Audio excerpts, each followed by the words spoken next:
पन्हाळा तालुक्यातील कोडोली इथल्या बेतेलनगर रस्त्यालगत चमडी वाद्य बनवण्याचे दुकान आहे। या दुकानामध्ये तबला, ढोलकी यासारखे चमडी वाद्य बनवली जातात आणि त्यासाठी लागणारे चमडे याच दुकानात ठेवलं जातं। त्यावरती काम केलं जातं आणि त्यामुळे या परिसरात दुर्गंधी पसरली असून या दुर्गंधीमुळे या ठिकाणी कुत्र्यांचा वावर वाढलाय आणि या कुत्र्यांनी काही जणांना चावा देखील घेतलाय। त्यामुळे हे दुकान स्थलांतरित करावं अशी मागणी स्थानिक नागरिक करत आहेत। गेले 8 ते 9 महिने झाले वारंवार मी ग्रामपंचायतला तक्रार केलेली आहे.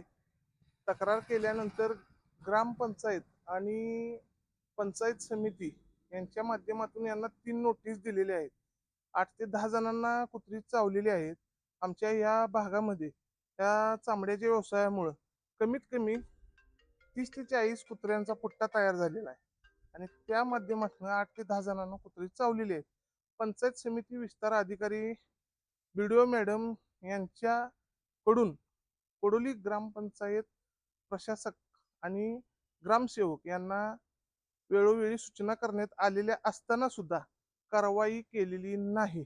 कायदेशीर कारवाई करण्यात यावी, अन्यथा आमरण उपोषणाचा मी इशारा देत आहे. 10वी उत्तीर्ण विद्यार्थ्यांनो, गावातून शहरापर्यंत प्रत्येक विद्यार्थ्याचं एकच स्वप्न, स्वतःच्या पायावर उभं राहण्याचं। त्या स्वप्नांना कौशल्याची ताकद देत आहेत संजय घोडावत औद्योगिक प्रशिक्षण संस्था ITI। प्रवेश सुरू, कारण संधी पुन्हा पुन्हा येत नाही। तुमच्या उज्ज्वल भविष्यासाठी आजच संपर्क करा 837 899 35 79 आणि प्रवेश निश्चित करा।